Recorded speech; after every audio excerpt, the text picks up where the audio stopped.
السلام عليكم. Assalamu alaikum. Salam, Sheikh Yusuf, Ustad Sadiq. We're live, and brothers and sisters, welcome to the 10th juz, inshallah. Today we'll continue reading from Surah Anfal, but before we start, inshallah, we'll have a short dua as usual. Inshallah, Ustad Sadiq, if you like. من الشيطان الرجيم بسم الله الرحمن الرحيم الحمد لله رب العالمين الحمد لله رب العالمين والصلاة والسلام على رسولنا محمد وعلى آله وصحبه أجمعين ربنا ظلمنا أنفسنا وإن لم تغفر لنا وترحمنا لنكونن من الخاسرين اللهم أرنا الحق حقا وارزقنا اتباعه وأرنا الباطل باطلا وارزقنا اجتنابه واجعلنا من عبادك الراشدين المهديين لا إله إلا أنت سبحانك إني كنت من الظالمين اللهم افتح قلوبنا بفهم القرآن اللهم فهمنا كتابك اللهم اجعله ربيع قلوبنا وذهاب همنا وغمنا آمين يا رب العالمين صلى الله تعالى على خير خلقه محمد وعلى آله وصحبه أجمعين Inshallah. Okay, so I'll start with reading, inshallah, and then Imam Yusuf, I'll pass it on to you a bit later down the track, inshallah. So we're up to verse 41, Surah Anfal, and أعوذ بالله من الشيطان الرجيم بسم الله الرحمن الرحيم. Distribution of spoils of war. Know that whatever spoils you take, 1/5 is for Allah and the Messenger, his close relatives, orphans, the poor and needy travelers, if you truly believe in Allah and what we revealed to our servant on that decisive day when the two armies met at Badr. And Allah is most capable of everything. Remember when you were on the near side of the valley, your enemy on the far side, and the caravan was below you. Even if the two armies had made an appointment to meet, both would have certainly missed it. Still, it transpired so Allah may establish what He had destined, that those who were to perish and those who were to survive might do so after the truth had been made clear to both. Surely Allah is all-hearing, all-knowing. We know that zakat is haram for the Prophet and his family and relatives. So the one way that Allah made it, the risk come from, was from ghanima, spoils of war. What was the footnote, Ustaz Ahmed? I just said the battle was not planned since the Muslim forces was after the caravan. So Yeah. they wouldn't have been able to meet if they even had planned it. I really like لِيَقْضِيَ اللَّهُ أَمْرًا كَانَ مَفْعُولًا. It was going to happen anyway. Allah wanted to just make the causes come about in a way that what was going to happen happens.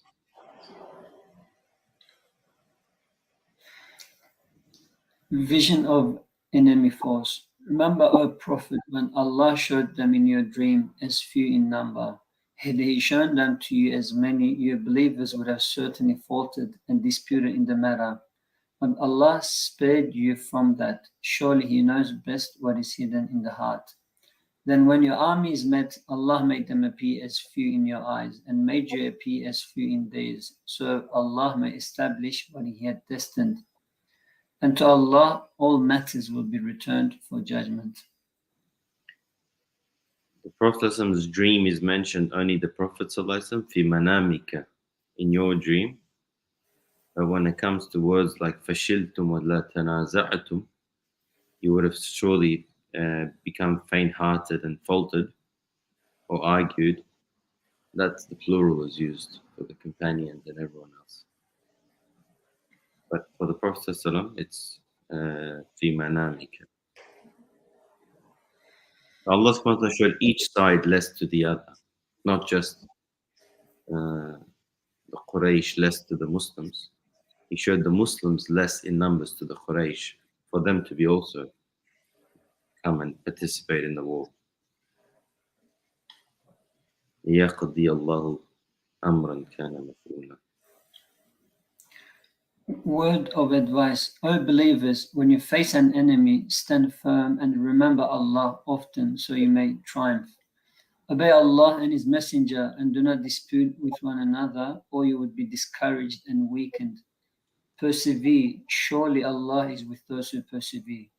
Do not be like those pagans who left their homes arrogantly, only to be seen by people and to hinder others from Allah's path. And Allah is fully aware of what they do. It's very sad. We know the stories. Many of the Quraysh leaders, they actually didn't want to go.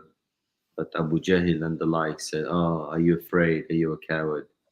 Aren't you going to support this war with your money? Are you being stingy?" So they actually did come out just because of show. But in their hearts, they didn't want to go and fight.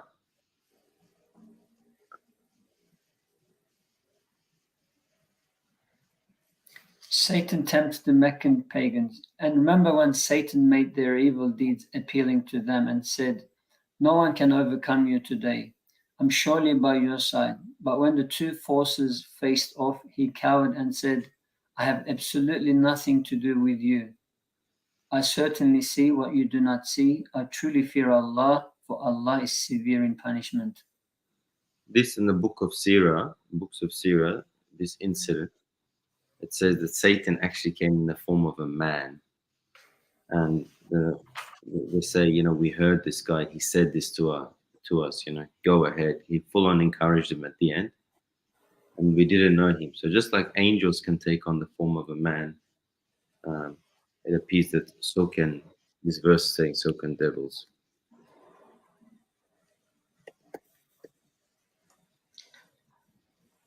Sorry, just on verse 46, going back slightly, I was talking to a brother last night. Like, Allah's success, one of the conditions is the unity, like that you don't, you stay together, you stick together for His triumph. So I just kind of wanted to mention that. I guess it's a big discussion, but yeah, arguing, and it makes us. وَتَذْهَبَ رِيحُكُمْ. How is this translated? And your indomitable wind forsake you. Yeah, you'll be discouraged and weakened. Yeah. Trust in Allah. Remember, I actually looked. Yeah. I actually, sorry to cut you off. I actually looked at the tafsir before for the ayah with the Haburihukum, and I was trying to figure out exactly what it meant. And some of the tafsir basically was like tadhabu dawla, but what they meant by dawla is your ability to execute, implement, your ability to have effectiveness. Then I was looking at this was in the past when I read those tafsir, and it kept coming back to that idea of your capacity to be effective and execute. And then I was reading that this sort of has 4 different names: Al-Anfal, Badr, Al-Qital, and Al-Furqan. And so when you look at the tafsir al-Mawdu'i or thematic tafsir by the Jews itself, Sheikh Ahmed Sa'ad al-Azhari, they translated the kind of the central axial meaning for this Jews as the demonstration of steadfastness in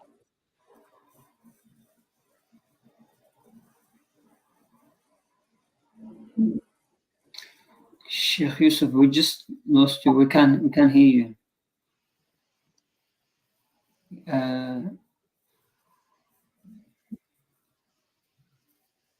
Okay, let him join back, inshallah. It was a juicy part, that one. I was expecting Sheikh Yusuf to say something on that verse. So Shaitan apparently saw the angels, and when he saw the angels, he recognized that I'm free from you guys. Let's continue. Yeah. Okay, inshallah. Maybe we can come back and Sheikh Yusuf also. Yeah, no worries, inshallah. Trust in Allah. Remember when the hypocrites and those with sickness in their hearts said, these believers are deluded by their faith, but whoever puts their trust in Allah, surely Allah is Almighty, All-Wise. Evil ending.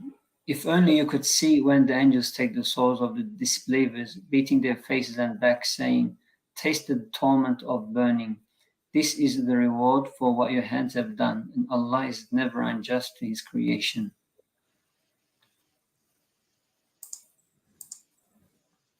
Fate of the wicked. Their fate is that of the people of Pharaoh and those before them. They all disbelieved in Allah's signs, so Allah seized them for their sins. Indeed, Allah is all-powerful, severe in punishment. This is because Allah would never discontinue His favor to a people until they discontinue their faith. Surely Allah is all-hearing, all-knowing. That was the case with Pharaoh's people and those before them. They all rejected the sign of their Lord, so we destroyed them for their sins and drowned Pharaoh's people. They were all wrongdoers.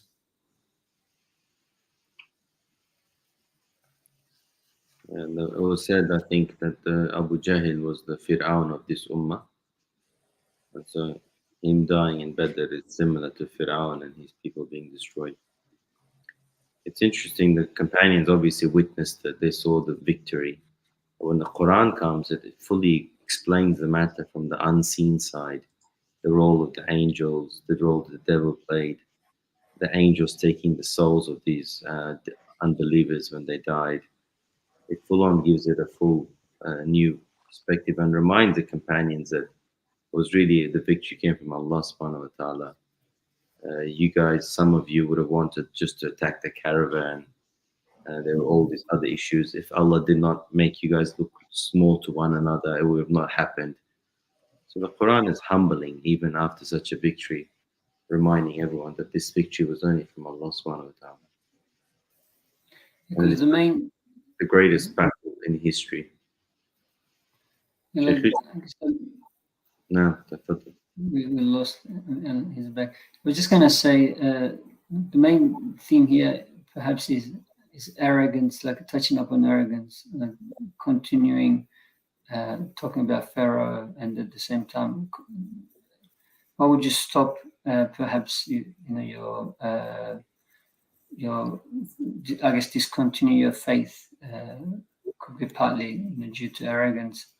So those verses are very much in line as well. I think Ustad Sadiq, like humbling you and making sure that you don't fall into the same trap as Shaitan and the pharaohs and so many other people fall into, unfortunately.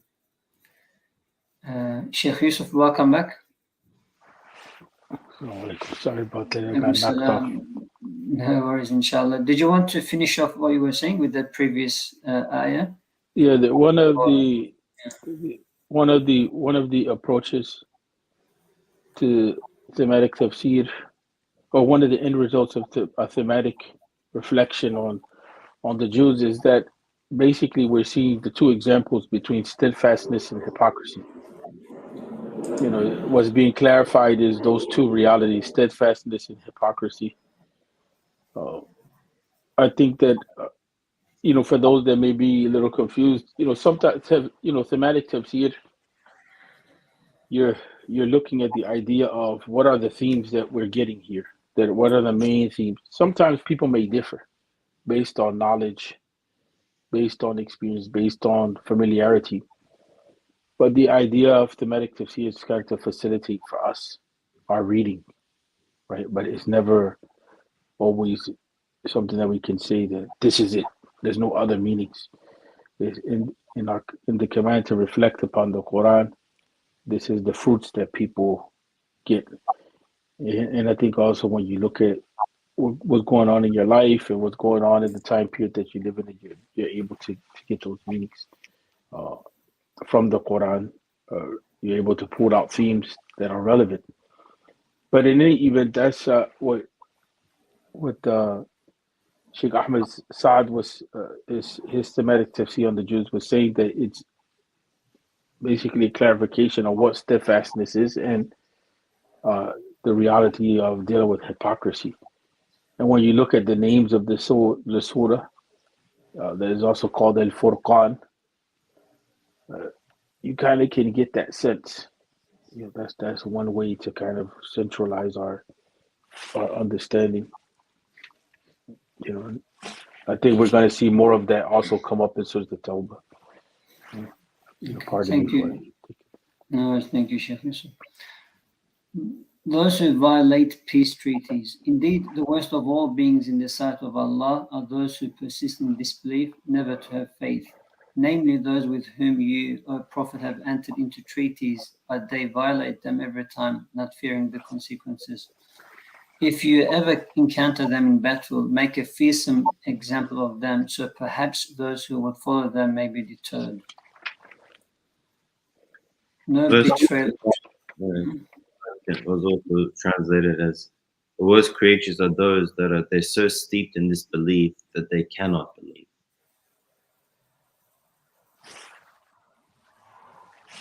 So it's sort of seeing for 55.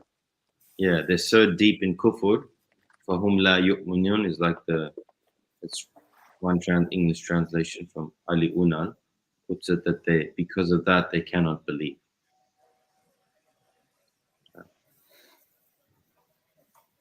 And these verses get revealed about Banu Qurayza, the Jewish tribe. This is a very important principle, yeah. Yeah. That supplied arms and supported the Meccans secretly, even though they had an agreement with the Prophet sallallahu alaihi wasallam. No betrayal in treaties. And if you, O Prophet, see signs of betrayal by a people, respond by openly terminating your treaty with them. Surely Allah does not like those who betray. See, this is a very, very deep principle. Islam, faith does not allow us to be betrayers. Some people get mistaken, they take the concept of al-harbu khuda'a, the hadith, that war is deception. And because of that one hadith, they make every wrong ethical principle in Islam halal. We can lie, we can deceive, we can do khiyana, we can commit treason. That's not the case. The Quran is very clear. If you sense treason from an opposing party that you have an agreement with, you don't display the same treason back to them. You make it known that okay, our treaty is finished, so they don't expect you to be holding up the treaty, even if they have themselves committed like broken the treaty. But you make it very explicitly known we're done with this treaty because we've sensed this, and then people can take their measures. But it's never like once even the Prophet ﷺ, a man came who he didn't want to forgive, but he kept in front of everyone asking for forgiveness. The Prophet had to forgive him, but he had said to the companions, one of you could have taken care of him. He said, Ya Rasulullah, if you'd just given us one indication with your eye, we would have fixed the matter. And he said, it does not befit for a prophet's eye to have treachery in it. I'm paraphrasing it. This is a very, very poor. Inna Allah la yuhibbul kha'inin. Military deterrence. Do not let those disbelievers think they are not within reach. They will have no escape. Perhaps prepare against them what you believers can of military power and cavalry to deter Allah's enemies and your enemies, as well as other enemies unknown to you but known to Allah. Whatever you spend in the cause of Allah will be paid to you in full, and you will not be wronged. Some Muslims today say, because of this verse it says min quwwatin, it's nakira, so prepare whatever you can from means. And then the principle is meant force, and then it gives examples like horses and so on. And then they say that this can be used to justify all types of weapons, including nuclear weapons and all that. I think it's looking just at that verse, maybe you can conclude that, but you have to look at the principles of other ethical principles of Islam, and some of these destructive weapons does not follow any of those principles. But anyway, this is not a fiqh discussion. It's just talking about Islam in the modern world. We have to keep in mind the whole essences of Islam and its principles, and not just with one verse or two verses come to rule. Allahu A'lam. Advice to the Prophet: opt for peace. If the enemy is inclined towards peace, make peace with them and put your trust in Allah. Indeed, He alone is the all-hearing, all-knowing.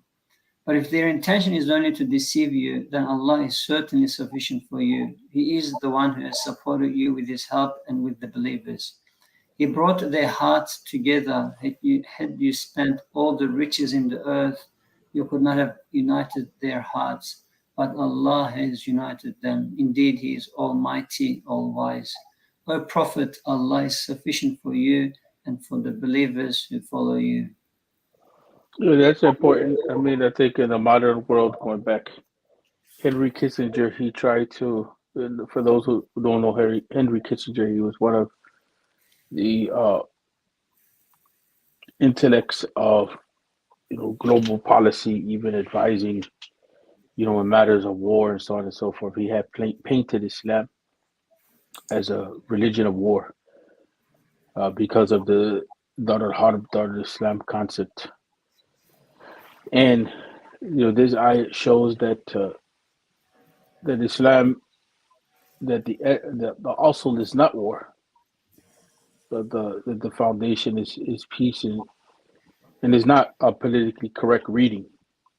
That's something that we have to also be careful of, that we're falling into politically correct readings because of whatever relationships we want to have or whatever. But it's textual, meaning that it has its grounding in the way of the Prophet ﷺ himself. The war in Islam is only, by necessity. It's not for the sake of gain and for the sake of exploiting people. Some of the ulama, they talk about it being mostly just for the sake of defense, especially in the past. The idea of the idea of war to just be used like an offensive strategy. That was to remove the obstacles of people being able to hear the message. But in today's time, through education and da'wah and so on and so forth, the world is capable of listening without there having to be that strategy. So what's left is the issue of war being defensive. But if you look, like here, clearly saying if the enemy is inclined towards peace, make peace with them. And so the idea that Islam is bent on war is a problem. And there was some non-Muslims, they have actually written in a very positive way how Islam was not spread by the sword. There's some occasions, very light occasions, and it's not to make little of them, where yes, war was used, but the majority of Islamic history and the majority of the dealing with non-Muslims has not been by spreading Islam to the sword. And I think one of the ones who has brought this out really well has been Dr. Khalid Blankenship, even Dr. Umar Abdullah Farouk. Both were dealing with history, and even some of the non-Muslims. Thomas Arnold wrote a book. I can see if I get the PDF, where it debunks the idea of Islam being spread by the sword. I hate to say it because it's controversial, but actually Christianity was spread by the sword. And for us, your shahada is not acceptable if it's by force. Your testimony of faith is not acceptable if it was done by force. One of the conditions for being a Muslim is that you are not forced to be a Muslim. It has to come from the heart. Allah knows best. Advice to the Prophet, so we've read that. Readiness to fight. O Prophet, motivate the believers to fight. If there are 20 steadfast among you, they will overcome 200. And if there are 100 of you, they will overcome 1,000 of the disbelievers, for they are a people who do not comprehend. Now Allah has lightened your burden, for He knows that there is weakness in you. So if there are 100 steadfast among you, they will overcome 200. And if there be 1,000, they will overcome 2,000 by Allah's will. And Allah is with the steadfast. I was also looking at the tafsir of this ayah, and as one of the major sins is to flee from the battlefield. If there were, let's say, like 20 believers and there's 200 forces, you can't go back, so it'll become a major sin, which was a big deal at the time, tenfold. But then the number gets reduced to twofold. So if they run away from a twofold army, then they are considered to be, committing a major sin. So.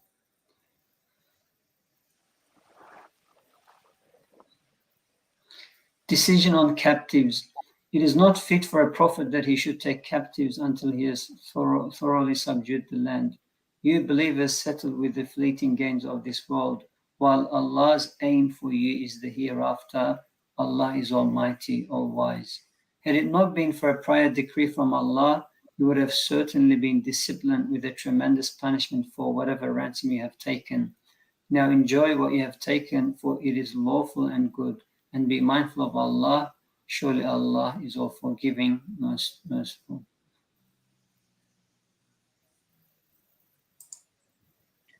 Most people are aware that, okay, they say they see these verses and they say, okay, with that famous story that a Prophet sided with Abu Bakr and not with Omar's fatwa, a suggestion to kill the captives.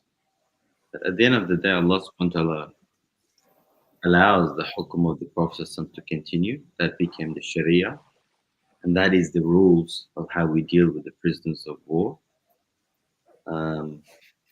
So I don't know how much you can read it as if it's correcting the Prophet ﷺ. It's more, it actually confirms his ijtihad and legislation. It doesn't correct it. We just got to also keep this in mind as well. What specific? Keep what specifically, man? Like ما كان لنبي أن يكون له أسرى حتى يثخن في الأرض. Okay, that seems to be like it's slightly retributing the Prophet ﷺ. However, the hukum, the judgment that, okay, the captives should be taken and ransomed, and then كلوا مما غنمتم حلالا طيبا. It's like the Sharia confirmed that decision, ijtihad of the Prophet ﷺ. And we do believe the prophets can make ijtihad. Not every moment is backed by wahi. He consulted the companions. He went ahead with Sayyidina Abu Bakr's suggestion, and they kept the captives and they ransomed them. And eventually the Sharia confirmed that, and that's become our practice, rule of law. We're dealing with captives of war. Ransom captives. O Prophet, tell the captives in your custody, if Allah finds goodness in your hearts, He will give you better than what has been taken from you and forgive you. For Allah is all forgiving, most merciful. But if their intention is only to betray you, O Prophet, they sought to betray Allah before, but He gave you power over them, and Allah is all-knowing, all-wise. Some say the verse 70, or there might be a connection between that and Sayyidina Abbas radiallahu anhu. Let's not forget, although many believe he was a Muslim at that stage, he was also a captive of war.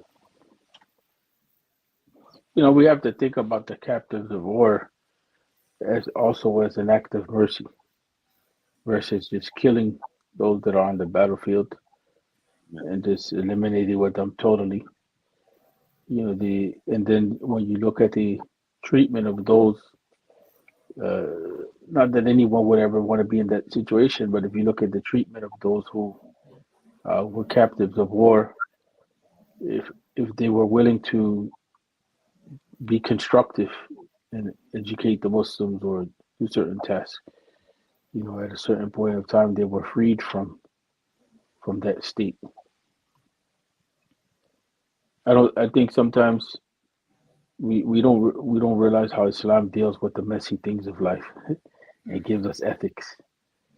So we have a sanitized. I know, coming from a Christian background, there's this very sanitized understanding of what religion is all about. So there's like you have to be like this almost angelic being, and then the rest of the world is evil. So war and all of that is everything is expected almost to.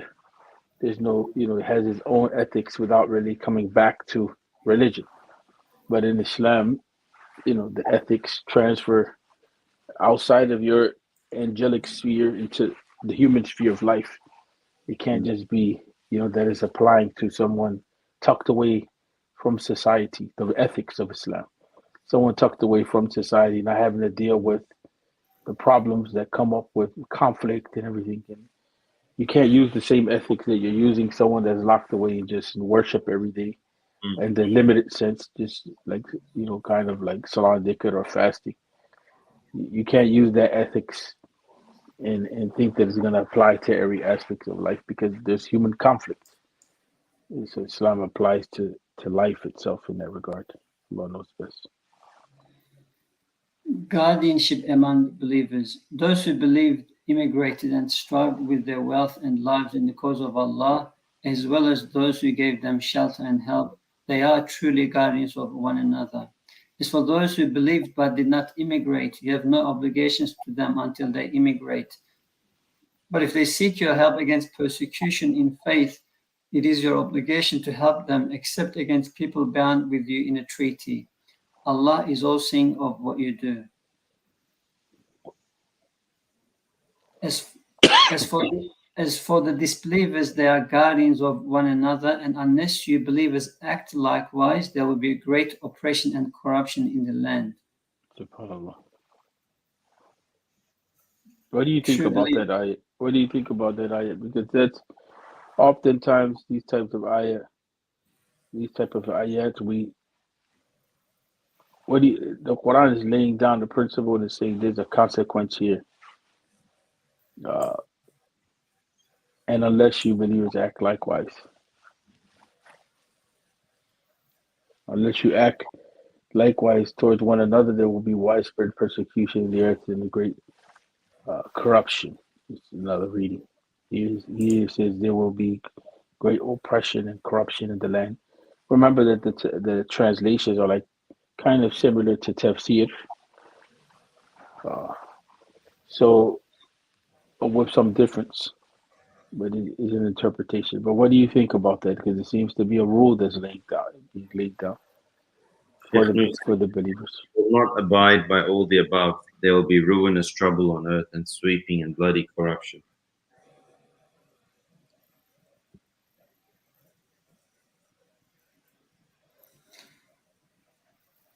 The world is always grappling, I think, with these two things. What two things? Oppression and corruption. They're also widespread, unfortunately, in many countries, many places. Human beings are very much prone to them both. I think, in the modern context, for example, in the West, we have separation of powers, right? Like you have the judiciary, you have the executive, you have the law. They're almost in guardianship of one another. Like I think the West has tried to establish this anyway through different institutions so that they could overcome oppression and corruption. But unfortunately, in the Muslim world, especially, these mechanisms are lacking, and we don't have them. Even if they are, they're not exercised as they should be. And again, oppression and corruption is strife, unfortunately, in many Muslim countries. True believers, those who believed, migrated and struggled in the cause of Allah, and those who gave them shelter and help, they are the true believers. They will have forgiveness and an honorable provision. Relatives inherit one another, and those who later believed, migrated and struggled alongside you, they are also with you, but only blood relatives are now entitled to inherit from one another as ordained by Allah. Surely Allah has full knowledge of everything. Prophet had established mu'akhat between the brother, companions of Ansar and Muhajir and Medina and believed that they would inherit from one another. But this verse says, no, from now on, it's just blood relatives. Okay, moving on to Surah Tawbah. Sheikh Yusuf, would you like to read? I guess it's a new Sure. chapters. This surah, which is perceived as a continuation of the previous surah. Yeah, I think we should pause on that very briefly. If you notice, this surah doesn't begin with the basmalah, and some majority of the ulama say that it's separate from Surah Al-Anfal. So here it says this surah, which is perceived as a continuation of the previous surah. There is a minority opinion that says that this surah and Surah Tawbah are one, and that's why it doesn't begin with the basmalah. Others say that it doesn't begin with the basmalah. This is the only chapter in the Quran that doesn't begin with the basmalah. Bismillahir Rahmanir Rahim, because the shadda, or the overwhelming harshness that is necessary to correct those who have been oppressors and violators and disbelievers. It should be felt until they turn to repentance. So that's one angle to it, that it lacks the mercy in the beginning, or the reminder of mercy in the beginning, to show what it's like to be without the mercy of Allah until people they turn, and because ironically it doesn't begin with Bismillahir Rahmanir Rahim, but one of the main names, this surah has multiple names. One of the main names of this surah is Tawbah. So it does mean that Allah is merciful, but it also implies that Allah holds to account, that a person has to correct themselves, right? That they're going to be held accountable. So this surah, which is perceived as a continuation of the previous surah, begins by openly terminating the peace treaties constantly violated by the pagans. The believers are urged to march forth with the Prophet ﷺ for the Battle of Tabuk in December of 9 after Hijrah. Hypocrites are exposed and their false excuses are refuted. Muslims are reminded of how Allah turned the believers' initial effort into a sweeping victory at the Battle of Hunain, and how Allah saved His messenger from the pagans during his migration to Medina. Allah's acceptance of repentance is echoed throughout the surah, hence its title. The importance of being familiar with the battles in the life of the Prophet Muhammad, والسلام, I don't think that can be underestimated when studying the Quran as a background knowledge. Declaration of the polytheists. This is a discharge from all obligations by Allah and His Messenger to the polytheists you believers have entered into treaties with. You polytheists may travel freely through the land for 4 months, but know that you will have no escape from Allah, and that Allah will disgrace the disbelievers. A declaration from Allah and His Messenger is made to all people on the day of the greater pilgrimage, that Allah and His Messenger are free of the polytheists. So if you pagans repent, it will be better for you. But if you turn away, then know that you will have no escape from Allah. And give good news, O Prophet, to the disbelievers of a painful punishment. Exception to the declaration. As for the polytheists who have honored every term of their treaty with you and have not supported an enemy against you, honor your treaty with them until the end of its term. Surely Allah loves those who are mindful of Him after the grace period. But once the sacred months have passed, kill the polytheists who violated their treaties. Wherever you find them, capture them, besiege them, and lie in wait for them on every way. But if they repent, perform prayers, and pay alms tax, then set them free. Indeed, Allah is all forgiving, most merciful. Pagans seeking protection. And if anyone from the polytheists asks for your protection, O Prophet, grant it to them so they may hear the word of Allah. Then escort them to a place of safety, for they are people who have no knowledge. Treacherous polytheists. How can such polytheists have a treaty with Allah and His Messenger, except those you have made a treaty with at the sacred mosque? So as long as they are true to you, be true to them. Indeed, Allah loves those who are mindful of Him. How can they have a treaty? If they were if they were to have the upper hand over you, they would have no respect for kinship or treaty. They only flatter you with their tongues, but their hearts are in denial, and most of them are rebellious. Arab pagans, they choose a fleeting gain over Allah's revelations, hindering others from His way. Evil indeed is what they have done. They do not honor the bonds of kinship or treaties with believers. It is they who are the transgressors. But if they repent, perform prayer, and pay alms tax, then they are your brothers in faith. This is how we make the revelations clear for people of knowledge. But if they break their oaths after making a pledge and attack your faith, then fight the champions of disbelief who never honor their oaths. So perhaps they will desist in order to fight. Will you not fight those who have broken their oaths, conspire to expel the messenger from Mecca, and attack you first? Do you fear them?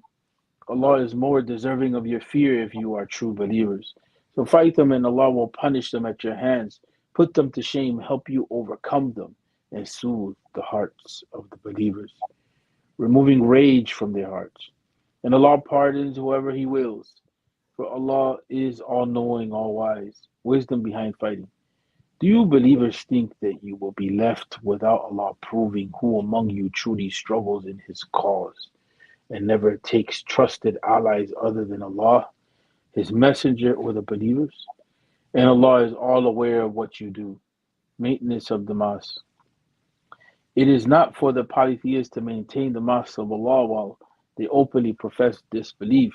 Their deeds are void and they will be in the fire forever. The mosque of Allah should only be maintained by those who believe in Allah in the last day, establish prayer, pay alms tax, and fear none but Allah.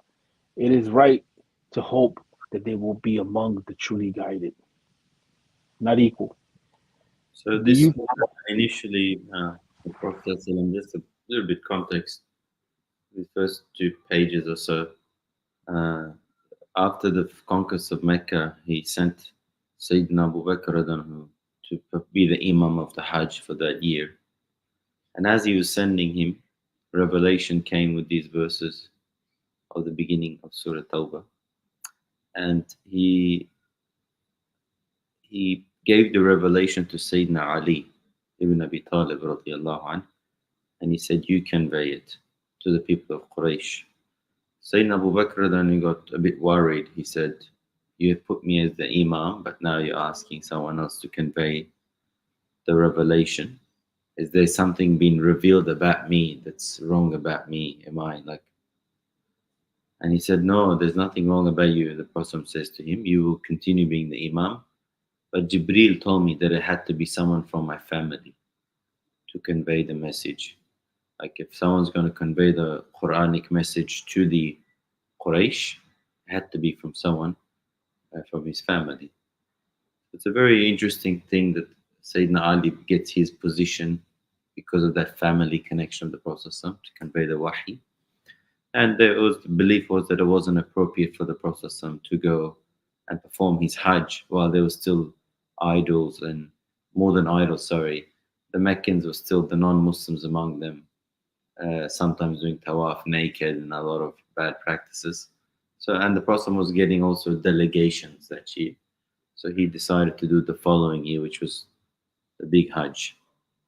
It's a very beautiful passage. It tells you clearly that, if people have stuck to their promises and treaties, you also stick to it. And Allah sort of describes it as part of taqwa, to keep treaties, because He keeps saying after those verses, Inna Allah yuhibbul muttaqin. Now, just a few things. And then the rest of the surah now is talking about who has the right to be the guardians of the mosque. And it's really questioning the religiosity claims of the Meccans. But we can really apply it in our times. Sometimes who has the right to be custodians of any mosque? It's people with taqwa and knowledge. We must remember that. Now, sorry for that extended comment.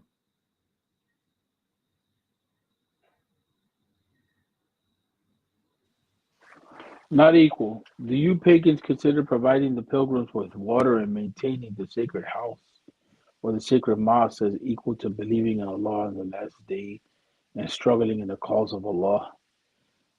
SubhanAllah, going back to your point, this is really highlighting something that we need in terms of leadership development when it comes to the establishing of masajid.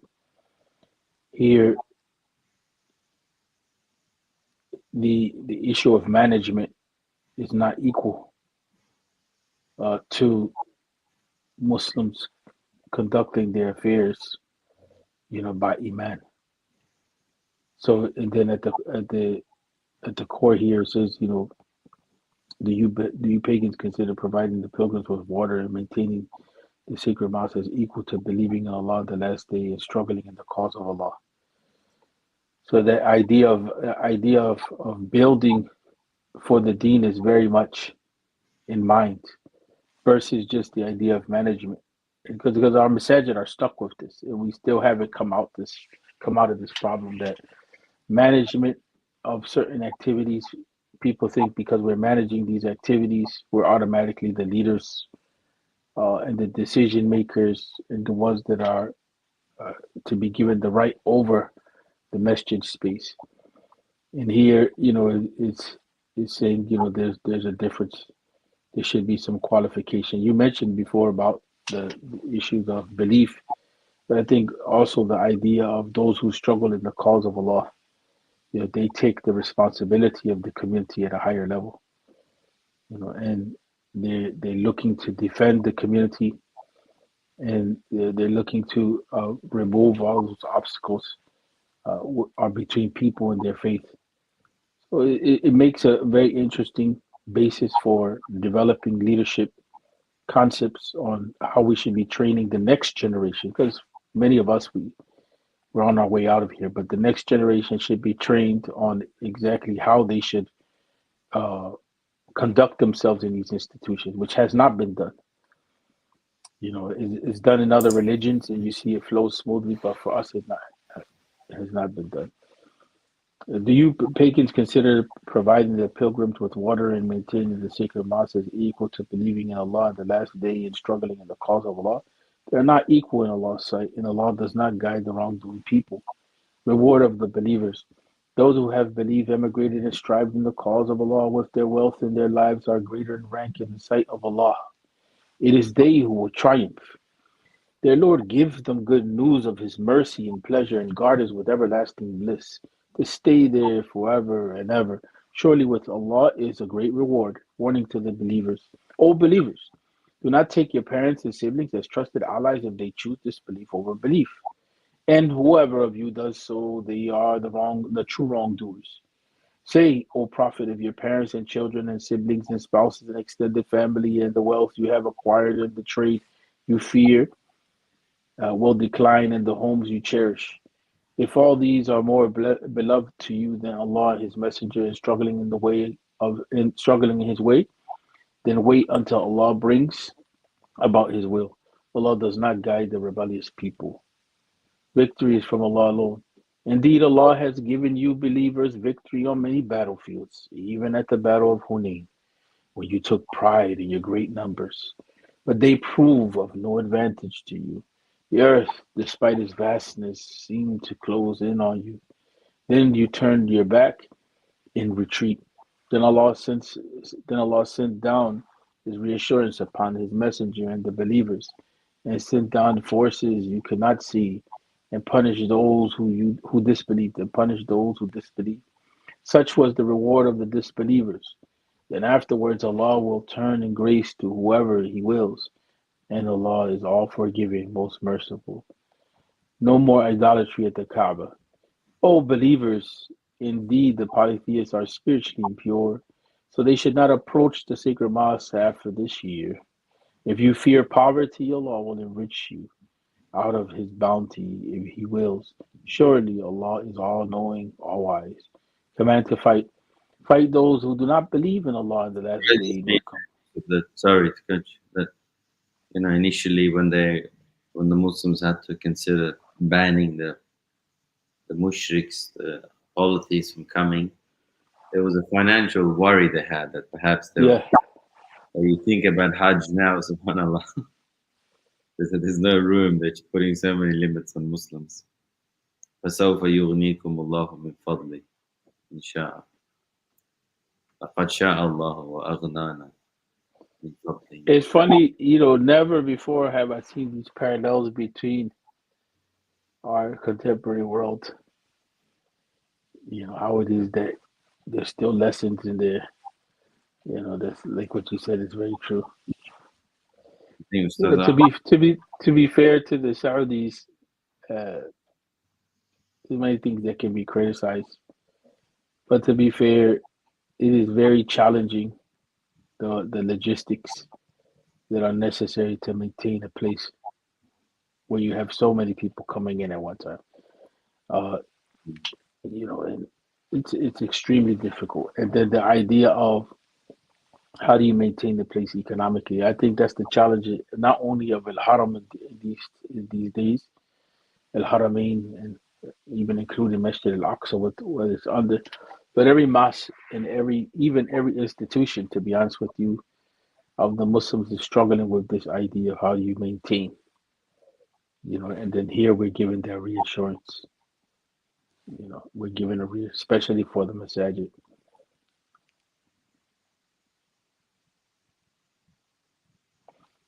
Command to fight.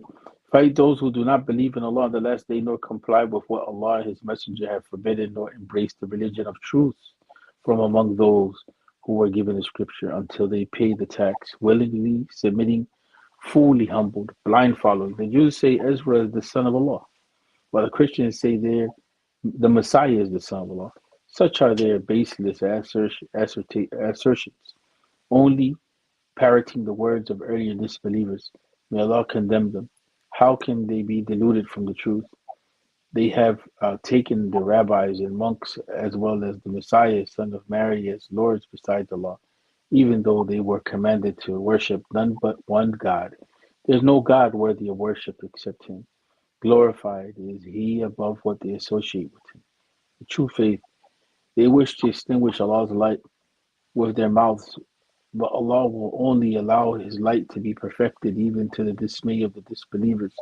He is the one who has sent His messenger with true guidance in the religion of truth, making it prevail over all others, even to the dismay of the polytheists. Unlawful gains. O believers, indeed many rabbis and monks consume people's wealth wrongfully and hinder others from the way of Allah. Give good news of a painful torment to those who hoard gold and silver and do not spend it at lost cause. The day will come when their treasure will be heated up in the fire of hell, and their foreheads, sides, and backs branded with it. It will be said to them, "This is the treasure you hoarded for yourself. Now taste what you hoarded." I love Abu Dhar's reading of this verse. When he saw Muslims becoming rich, he was very displeased with that, and he would go to the leaders of the Muslims and recite this verse to them. وَالَّذِينَ يَكْنِزُونَ الذَّهَبَ وَالْفِضَّةَ وَلَا فَبَشِّرْهُم بِعَذَابٍ أَلِيمٍ. Rebuke the leaders of the Muslim community, and he's the one that Prophet said, you're gonna die alone, and that's what happened. Just with the process, he was asked, when it says the Christians took their rabbis and leaders as lords besides Allah, he was asked, but that never happened, Ya Rasulullah. He said, didn't they, when they declared something as haram or halal without Allah sending a thing, people just followed them in what they did? They said yes. So he's saying that is them in a way taking him as lords. Mm-hmm. The saying that Christians and Jews were saying that these people were like Jesus, Hasha, the Son of God. This verse of the Quran always thing me 30. It said that this is, sorry, Ustaz Ahmed had popped out. He got disconnected and there was some difficulty. And now you can see the screen. It says, ذَلِكَ قَوْلُهُمْ بِأَفْوَاهِهِمْ يُضَاهِئُونَ قَوْلَ الَّذِينَ كَفَرُوا مِنْ قَبْلِ. It's very clear saying that the Trinity concept that they discuss, or these things that God has a son, they're actually imitating unbelievers before them. It was not something very explicit. It wasn't in something from their religion. Yeah, I found that very interesting. Okay. Honoring the sacred months. Indeed, the number of months ordained by Allah is 12 in Allah's record. Since the day He created the heavens and the earth, of which 4 are sacred. That is the right way. So do not wrong one another during these months, and together fight the polytheists as they fight against you together. And know that Allah is with those mindful of Him. You know, some of the ulama, like Mufti Taqi Uthmani and others from the Desi community, or actually should say from the Indo-Pak subcontinent, because I don't know if you use the Desi concept in Australia or not. But Yeah. but the they have talked about written in English. Actually, that's why I was mentioning it, especially Mufti Taqi Uthmani. The Islamic calendar, it has fallen so much out of usage, especially for Muslims in the West.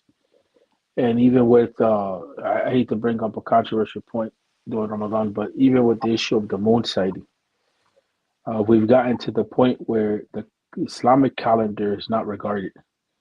Not just in Ramadan, it becomes a big issue.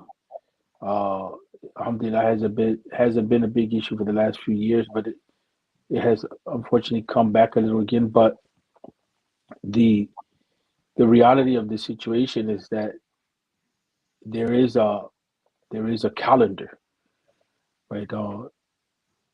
And that calendar is based on Hijrah, is based on a historical understanding of the community of itself, that they migrated from Kufr to Iman.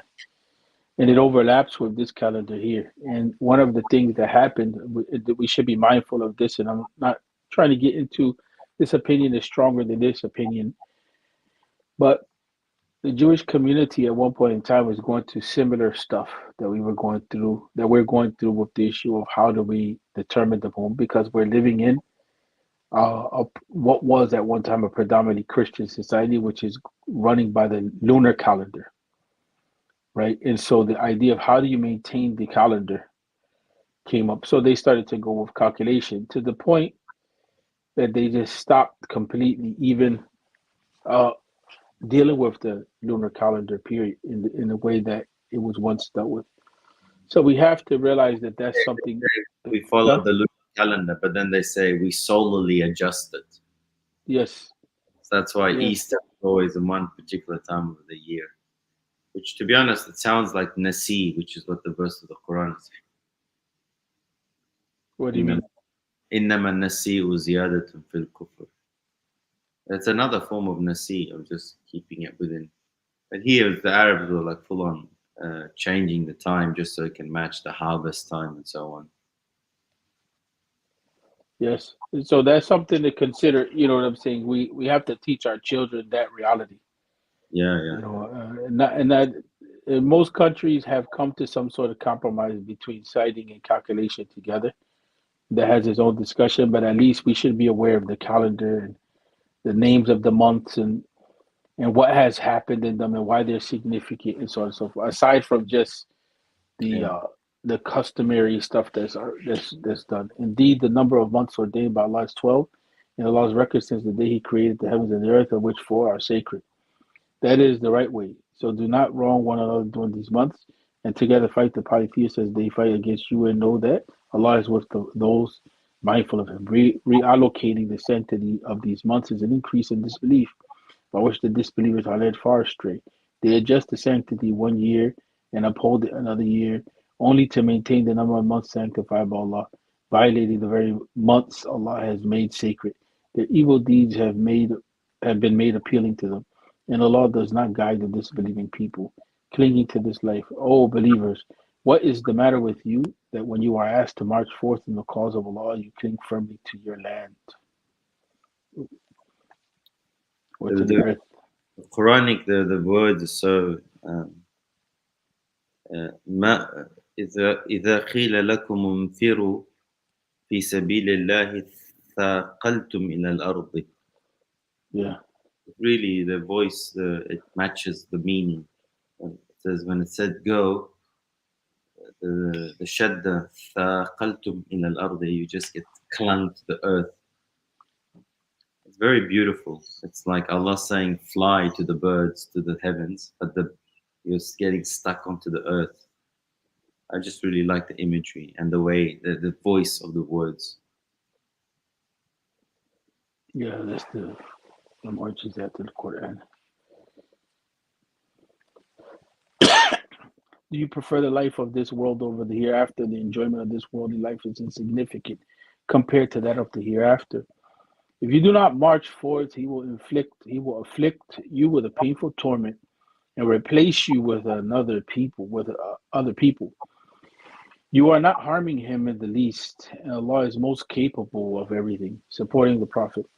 It does not matter if you believers do not support him, for Allah did, in fact, support him when the disbelievers drove him out of Mecca, and he was only one of two. While they both were in the cave, he assured his companion, do not worry, Allah is certainly with us. So Allah sent down his serenity upon the Prophet, subhanAllah, supported him with forces you disbelievers did not see, and made the word of the disbelievers lowest, while the word of Allah is supreme. And Allah is almighty, all wise. O believers, march forth, whether it is easy or difficult for you, and strive with your wealth and your lives in the cause of Allah. That is best for you if you only knew. False excuse. Sorry, Sheikh Yusuf, firstly, so that one about the fighting, what's wrong with you that you cling on to the earth? This was in relation to the Tabuk expedition. We know it was in summer, it was very difficult. Because of the difficulties, that's why a lot of this surah is dealing with hypocrisy. From my understanding, the surah that deals the most with hypocrisy is Surah Tawbah. Almost like 10 pages are dedicated to it. But opposite of hypocrisy is Sidq. And the leaders of the Siddiqeen, Abu Bakr anhu, explicit praise for him that Allah sent the Sakina upon him. Thani Ithnain, the second of the two. It's very very interesting, very touching when Muslims see this, read this, because the Quraysh had up to 200 people surrounding the Prophet's house, ready to assassinate him. In a miraculous way, and they go to the cave. And I've been with brothers at Jabal al-Thawr. There's 2-3 different caves within that's apparently where it's meant to be. One of them, in a particular one, most of my friends over there, they said they really felt the sakina as if it was still there. SubhanAllah. And it's a very it's almost like a miraculous thing. And this verse just gives us a bit of sakina itself when we read it. And a story that talks about war and the Tabuk, the heat.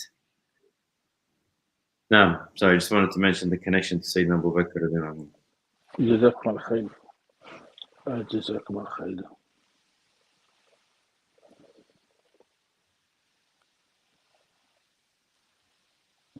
False excuse, inability. This is the first one. There's another one that comes along, but it's you have to pay attention to when it comes, because it doesn't follow chronologically, like right back to back. False excuse. The first one is inability. Had the gain been within reach and the journey shorter, they would have followed you, but the distance seemed too long for them. And they will swear by Allah, had we been able, we would have certainly joined you. They are ruining themselves, and Allah knows that they are surely lying. May Allah pardon you, O Prophet. Why did you give them permission to stay behind before those who told the truth were distinguished from those who were lying? There was a question that was asked in the group for this program. How do we know that the Quran came from Allah? This is one of those instances in which the Quran is distinguishing the voice of Allah from the person of the Prophet. O Prophet, why did you give them permission to stay behind before those who told the truth were distinguished from those who were lying?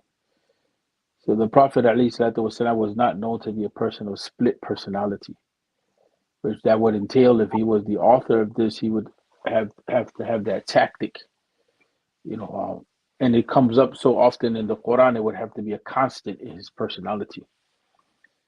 So that's why one of the reasons why Sheikh Abdul Darad says that the Quran itself, if you pay attention to its discourse, is indicating that there's another being involved here.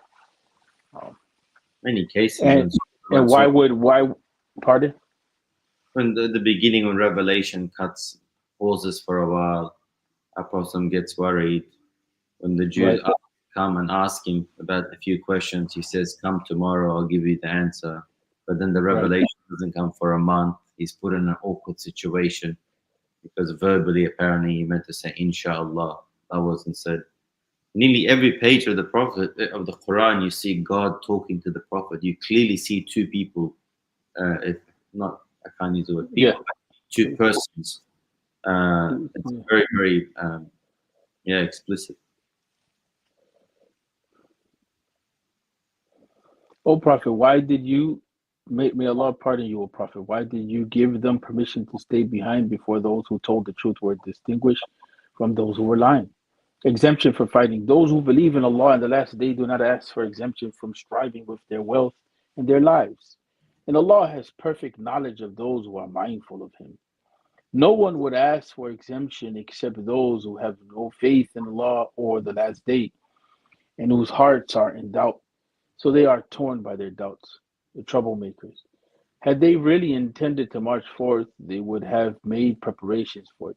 But Allah disliked that they should go. So He let them lag behind. And it was said to them, "Stay with those helpless and remain behind."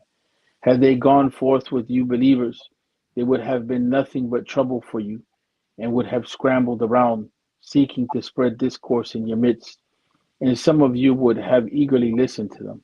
And Allah has perfect knowledge of the wrongdoers. They had already sought to spread discord before, and devised every possible plot against you, O Prophet, until the truth came, and Allah's will prevailed, much to their dismay. The second false excuse, temptation. There are some of them who say, "Exempt me and do not expose me to temptation." They have already fallen into temptation, and hell, will surely engulf the disbelievers, those who stayed behind. If a blessing befalls you, O Prophet, they grieve. But if a disaster befalls you, they say, "We took our things in this worldly life." Then their souls will depart while they are disbelievers. False oaths. They swear by Allah that they are part of you, but they are not. They only say so out of fear. If only they could find refuge or a cave or any hiding place, they would rush headlong towards it, discontent with charity. There are some of them who are critical of your distribution of alms, O Prophet. If they are given some of it, they are pleased. But if not, they are enraged. If they are given some of it, they are pleased. But if not, they are enraged. If only they had been content with what Allah and His Messenger had given them and said, "Allah is sufficient for us. Allah will grant us out of His bounty, and so will His Messenger. To Allah alone we turn with hope." Alms tax recipients. Alms tax is Where are only. you? What are you reading? Sorry, which verse? I'm at right now 60. Did you read 51, 52, 53? Oh, you know what? And the one that I have is missing. Yeah, I I was pay attention. trying to figure out where we were up to. Because Yeah, the one, you and cannot for whatever reason, is missing. I didn't pay maybe attention to it. fine. You're saying we're making your voice So- too hard. I can read a bit if you Yeah, want. I think that's a good idea, Mr. Sadek. Those who stayed behind. If a blessing falls you, O Prophet, they grieve. That should be mentioned because we sent out the PDF. It's missing from the PDF. I have the PDF open, Sheikh Yusuf. It has it in the PDF. Yeah, but if you look here in the one that I have, it doesn't have it. No, your one, Interesting. yeah, that's interesting. Anyway, we will read it from the screen. If a blessing befalls you, O Prophet, they grieve. But if a disaster befalls you, they say, we took our precaution in advance, and turn away rejoicing. Say, nothing will ever befall us except what Allah has destined for us. He is our protector, so in Allah let the believers put their trust. Say, are you awaiting anything to befall us except one of the two best things? In brackets, that's either victory or martyrdom.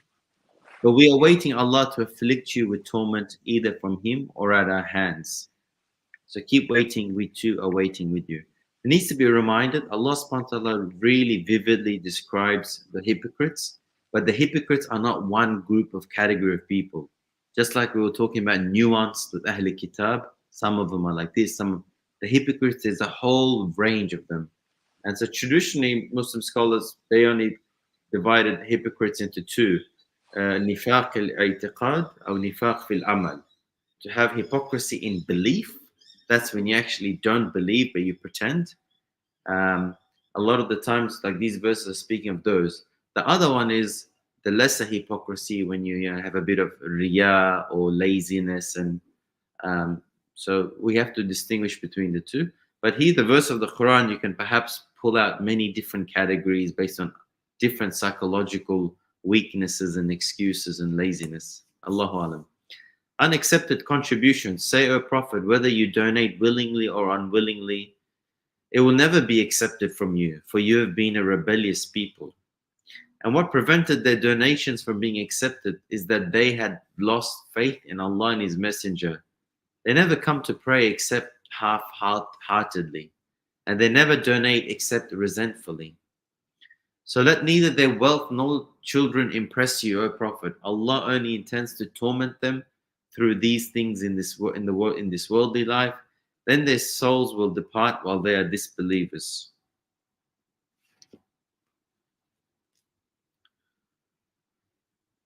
False oaths. They swear by Allah that they are part of you, but they are not. They only say out of fear. If they could find a refuge or a cave or any hiding place, they would rush headlong towards it. Discontent with charity. There are some of them who are critical of your distribution of alms, O Prophet. If they are given some of it, they are pleased, but if they are not, they are enraged.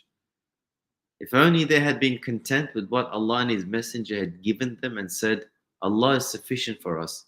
Allah will grant us out of His bounty, and so will His Messenger. To Allah alone we turn and hope. Alms tax recipients. Alms tax is only for the poor and the needy, for those employed to administer it, for those whose hearts are attracted to the faith, for freeing slaves, for those in debt, for Allah's cause, and for needy travelers. This is an obligation from Allah, and Allah is all-knowing, all-wise. This is obviously the verse that strictly tells us what are the 8 categories of zakat. Although the word zakat is not used, sadaqah is used. But this is the key verse that all our fuqaha rely on. And zakat has to be one of these 8 categories. We won't go into the details of this because it'll be an extensive zakat fiqh session. But it all comes down to this verse. There's a lot of debate about certain categories and so on. But yeah, beautifully said. Criticizing the Prophet. And there are others who hurt the Prophet by saying, he listens to anyone. Say, O Prophet, he listens to what is best for you. He believes in Allah, has faith in the believers, and has a mercy for those who believe among you. Those who hurt Allah's Messenger will suffer a painful punishment.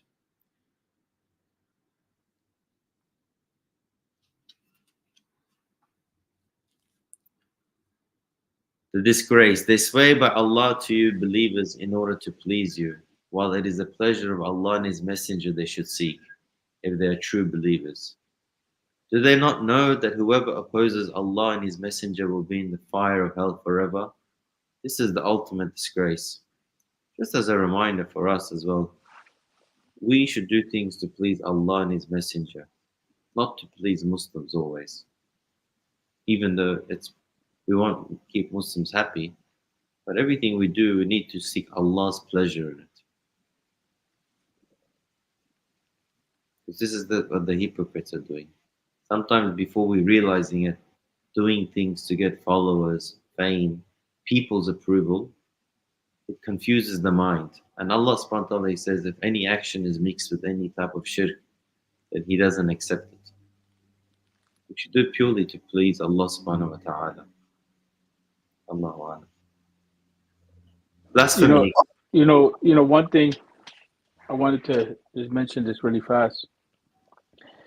It's kind of a side point that you see what happened with the different translations, with the different editions of the translations, and this is one of the benefits of reading together.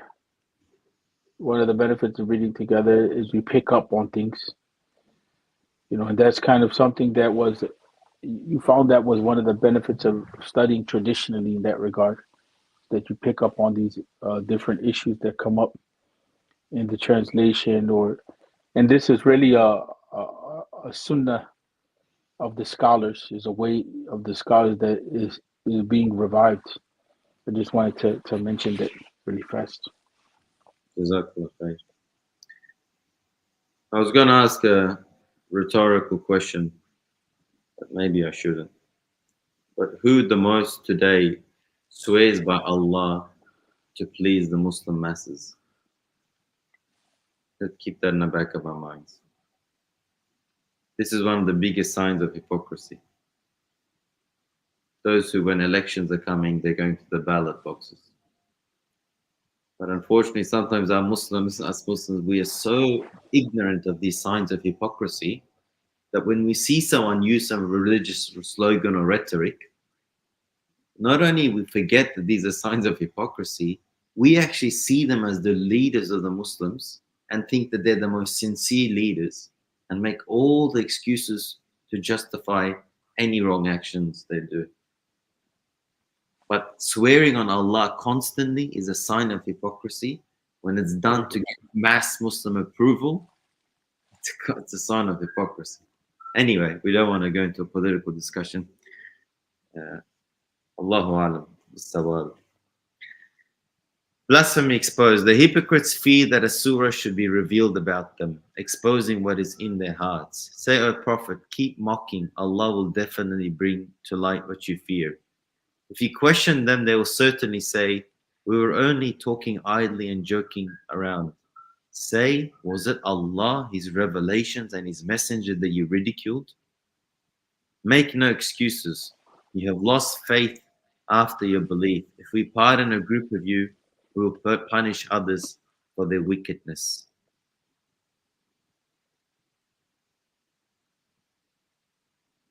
قُلْ بِاللَّهِ وَآيَاتِهِ وَرَسُولِهِ كُنْتُمْ تَسْتَهْزِئُونَ. Is this a matter that you do jokes with? Prison Allah. That's why our scholars say we have to be very careful. Sometimes I've been personally in gatherings, if an aspect of the religion has been mentioned, even if you personally don't like it, you shouldn't express that dislike straight after it's being mentioned. Let's say someone doesn't like dates. Someone says the Prophet loved dates, or it's a sunnah, or dates is like a thing of Islam. Someone should not say, oh, I don't like it. That can be sometimes a dangerous word or a dangerous statement. Anyway, I'll keep reading unless anyone wants to say anything. Fate of the disbelievers. You hypocrites are like those disbelievers before you. They were far superior to you in might and more abundant in wealth and children. They enjoyed their share in this life. You have enjoyed your share just as they did, and you have engaged in idle talk. No, sorry, we skipped this section. Can you go a bit higher, brother? Yeah, thank you. Punishment of the hypocrites. The hypocrites, both men. No. The hypocrites, both men and women, are all alike. They encourage what is evil, forbid what is good, and withhold what is in their hands. They neglected Allah, so He neglected them. Surely the hypocrites are the rebellious. Allah has promised the hypocrites, both men and women, and the disbelievers, an everlasting day stay in the fire of hell. It is sufficient for them. Allah has condemned them, and they suffer a never-ending punishment. The word that's used here is al-munafiqun wal-munafiqat ba'duhum min ba'd. They are from one another. Interestingly, the next page it talks about believers, and it says وَالْمُؤْمِنُونَ وَالْمُؤْمِنَاتُ بَعْضُهُمْ أَوْلِيَاءُ بَعْضٍ. But for the hypocrites, the word awliya is not used because they have no real friendship. Their friendship is not sincere, not genuine. Allahu Alam, some of the scholars pointed out these verses. They command what's bad. They're constantly advocating lack of action or bad action, and they're trying to discourage people from doing the good actions. And as you can see, and also the most important one, وَيَقْبِضُونَ أَيْدِيَهُمْ. They're very reluctant to spend. That's why the Prophet said in a hadith, الصَّدَقَةُ بُرْهَانٌ. Giving charity is a proof of your faith. And holding back from giving charity is one of the signs of, I don't know if it's a chicken or egg thing. Is it a sign that leads to hypocrisy or it's a result of hypocrisy? But it's bukhul is a very great aspect of hypocrisy. So may Allah subhanahu wa ta'ala preserve us. Sometimes we don't realize which comes the chicken or the egg. That's why we have to be very careful of these spiritual diseases: stinginess, arrogance, trying to please others. This can eventually lead to, this is the 4 full-fledged versions of this that we see in Sirah, but it all starts in seed versions in our hearts. No. Okay. Ustad Sadiq, we have about 4 pages to go, inshallah. Where are we? 69. You hypocrites are like those disbelievers before you. They were far superior to you in might and more abundant in wealth and children. They enjoyed their share in this life. You have enjoyed your share as just as they did. And you have engaged in idle talk just as they did. Their deeds have become void in this world and the hereafter, and it is they who are the true losers. Have they not received the stories of these destroyed before them, of those destroyed before them? The people of Noah, Ad, and Thamud, the people of Ibrahim, the residents of Madian, and the overturned cities of Lot, alayhi salam. Their messengers, wal-mu'tafikat, that's the one that's referred to for Lot. It doesn't explicitly say it. If the if incident means to turn something around, that's why the slander of Aisha then was so opposed to reality that it was a flipped out. It's reality flipped around. So mu'tafika, those that were flipped around. Their messengers came to them with clear proofs. Allah would have never wronged them, but it was they who wronged themselves. Reward of the believers. The believers, both men and women, are guardians of one another. They encourage good and forbid evil, establish prayer and pay alms tax, and obey Allah and His Messenger. It is they who will be shown Allah's mercy. Surely Allah is Almighty, All-Wise. Interestingly, from the Quran, I haven't seen it saying Al-Kafiruna wal-Kafirat. Is that correct? But when it comes to believers and hypocrisy, Mu'minuna wal-Mu'minat wal-Munafiquna wal-Munafiqat, it clearly mentions both genders. I wonder what the wisdom of that is. Maybe some of the brothers and sisters listening can explain. Allah has promised the believers, both men and women, gardens under which rivers flow, to stay there forever, and splendid homes in the gardens of eternity, and above all, the pleasure of Allah. That is truly the ultimate triumph. 71.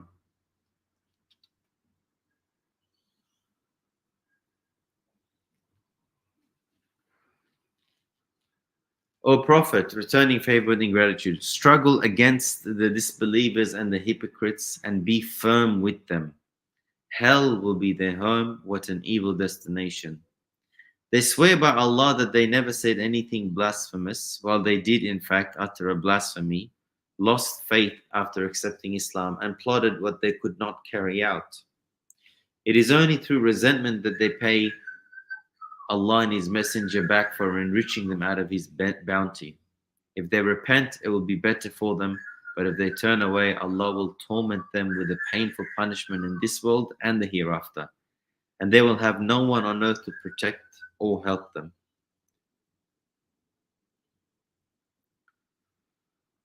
The ungrateful. And there are some who had made a vow to Allah. If He gives us from His bounty, we will surely spend in charity and be of the righteous. But when He gave them out of His bounty, they withheld it and turned away indifferently. So He caused hypocrisy to plague their hearts until the day they will meet Him for breaking their promise to Allah and their lies and for their lies. Do they not know that Allah fully knows their evil thoughts and secret talks, and that Allah is the knower of all the unseen? Here, this story of obviously there's a long story connected to this. Some of the tafsir books have mentioned it, but people have questioned the strength of those stories. However, if we just keep it to the literal verse of the Quran, what it's saying, it's clearly saying that this person promised to spend, but he didn't spend, and then hypocrisy grew in his heart. Donations criticized. There are those who slander some of the believers for donating liberally and mock others for giving only the little they can afford. Allah will throw their mockery back at them, and they will suffer a painful punishment. It does not matter whether you, O Prophet, pray for them to be forgiven or not. Even if you pray for their forgiveness 70 times, Allah will never forgive them. That is because they have lost faith in Allah and His Messenger, and Allah does not guide the rebellious people. It's famously narrated that the Prophet was willing to go and even lead the janazah of Abdullah bin Ubay bin Salul, the leader of the hypocrites. And Sayyidina Umar was saying, Ya Rasulullah, what are you doing? He said, Allah's given me two choices, to make istighfar or not istighfar, so I'll choose to make more. But then before he leads the prayers, a verse comes and says, don't stand at his grave. It's going to be coming up soon. But despite all these warnings, the Prophet was still willing to pray for them. False excuse, heat. Those hypocrites who remained behind rejoiced for doing so in defiance of the Messenger of Allah and hated the prospect of striving with their wealth and their lives in the cause of Allah. They said to one another, do not march forth in the heat. Say, O Prophet, the fire of hell is far hotter. If only they could comprehend. So let them laugh a little. They will weep much as a reward for what they have committed. Beautiful how quickly the worldly heat is quickly changed and reminded into the hereafter. Instructions to the Prophet. If Allah returns you, O Prophet, to a group of them and they ask to go forth with you, say, you will not ever go forth or fight an enemy along with me. You prefer to stay behind the first time, so stay with those helpless who remain behind. And do not ever offer funeral prayers for any of their dead, nor stand by their grave at burial, for they have lost faith in Allah and His Messenger and died rebellious. This is the verse that I was referring to before. Even though Apostle gave his cloak for him to be wrapped up, but when it came to standing up, and subhanAllah, Sayyidina Umar radiallahu anhu, you know, they say he's had 3 muwaffaqat Umariyah. The 3 things he said, the Quran came to confirm, but it's actually much more than 3. Because that furqan that Allah subhanahu wa ta'ala gave him, often the things he said, his fitrah was so in line, the revelation would come many times confirming his instincts. The Prophet said, in my ummah is muhdathun, people who Allah inspires, mulhamun. And if there was to be a prophet after me, but there is none, it would have been Umar. And let neither their wealth nor children impress you, O Prophet. Allah only intends to torment them through these things in this world, and then their souls will depart while they are disbelievers. The unfaithful. Whenever a surah is revealed stating believe in Allah and struggle along with His Messenger, the rich among them would ask to be exempt, saying, leave us with those who remain behind. They prefer to stay behind with the helpless, and their hearts have been sealed so they do not comprehend. رَدُوا بِأَنْ يَكُونَ مَعَ الْخَوَالِفِ. There's also this connotation like they're men, but they're happy to stay behind with women and children. There's got those, the verse is also questioning, I think, if I'm not mistaken, khawalif could be jam that includes them. The faithful, but the messenger and the believers with him strive with their wealth and their lives. They have all the best. They will have all the best, and it is they who will be successful. Allah has prepared for them gardens under which rivers flow to stay there forever. This is the ultimate triumph.